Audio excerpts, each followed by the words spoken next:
बिस्मिल्लाहिर्रहमानिर्रहीम। मज़े नाज़रीन, मेरा नाम नासिर गोंदल है। आज गोंदल ग्रुप ऑफ मार्केटिंग के प्लेटफॉर्म से मैं आपकी खिदमत में हाज़िर हूँ। सीडीए के अंदर अरबों रुपए की करप्शन और जेली अलॉटमेंट्स के ऊपर जो है वो सीडीए के तकरीबन कोई 5-6 मुलाजमीन जो हैं उनको गिरफ्तार कर लिया है। जो एंटी करप्शन टीम है एफआईए की, मुख्तलिफ उनके जो हाउसिंग प्रोजेक्ट थे, सेक्टर थे, जिसके अंदर D13 था, E11 था, I14 था, उसके अंदर उन्होंने गैर कानूनी जो है वो अलॉटमेंटें की है और करप्शन की है। सीडीए और आरडीए के अंदर बहुत सारी काली बेड़े मौजूद हैं जो रियल स्टेट सेक्टर जो है उसको उठने नहीं देते, और उसी तरह की ये भी चीज़ है। लेकिन मैं जो इदारे हैं अकाउंटेबिलिटी के, जितने भी हमारे इदारे हैं, मैं उनका शुक्रिया भी अदा करता हूँ कि गाय बगाए इस तरह की खबरें आती रहती हैं। लास्ट टाइम एक न्यूज़ आई थी कि लाहौर के अंदर नैब ने एक हाउसिंग सोसाइटी थी, उसने फ्रॉड किया था, उसके मुतासरीन को जो है वो चेक तकसीम किया। तो इस तरह की बहुत सारी खबरें आती रहती है और मैं इस टॉपिक के ऊपर वीडियोस बनाता हूँ। अच्छा जी, लेकिन एक लास्ट टाइम हमने एक वीडियो बनाई थी कि बैरियर टाउन के अंदर एक बिल्डर ने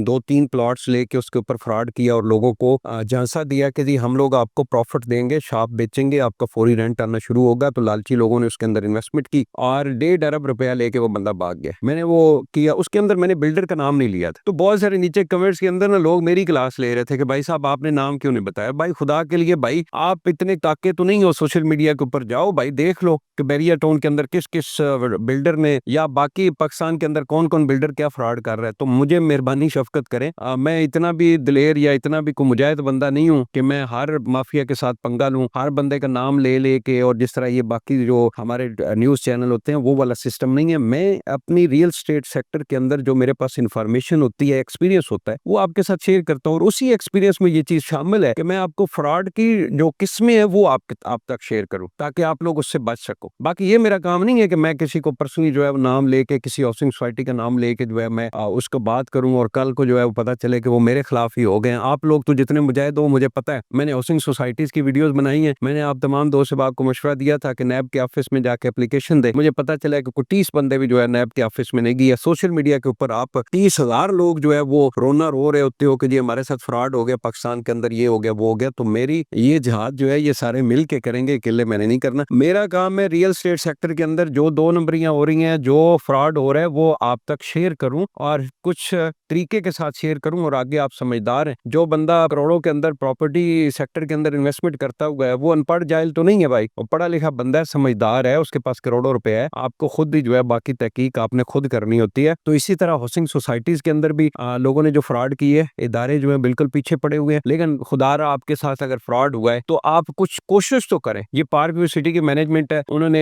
डेवलपमेंट चार्जेस लगाए, एक जुल्म किया। तो पार्क व्यू सिटी के जो वहां पे रेजिडेंट थे उन्होंने प्रोटेस्ट किया, गो के उन बेचारों के ऊपर जुल्म भी हुआ पार्क व्यू सिटी के मैनेजमेंट ने। और इसी तरह मैं देख रहा था कल भी टिकटॉक के ऊपर एक वीडियो वायरल थी, जो बैरियर टाउन के अंदर एक और फ्रॉड हुआ है, उसके मुतासरीन जो है वो वहां पे उसी प्रोजेक्ट के सामने जो है वो प्रोटेस्ट कर रहे थे और सोशल मीडिया के ऊपर दिया था। तो ये जिम्मेदारी आपकी भी बनती है, सिर्फ मेरी नहीं बनती कि मैं ही लोगों के नाम लूं। तो मोस्ट वेलकम जी, ये इस तरह की खबरें कोशिश किया करें कि भाई किसी authentic real estate marketing company के थ्रू इन्वेस्टमेंट करें। जिस हाउसिंग सोसाइटी के अंदर वो मार्केटिंग कंपनी का मेंबर आपको इन्वेस्टमेंट तजवीज कर रहा है, आप कम से कम उस हाउसिंग सोसाइटी की एक बार इंफॉर्मेशन ले, 2-3 और दोस्तों के साथ इंफॉर्मेशन ले। मैं जब से वीडियो बना रहा हूँ मैं यही कह रहा हूँ, आप गोंदल ग्रुप ऑफ मार्केटिंग को छोड़ें।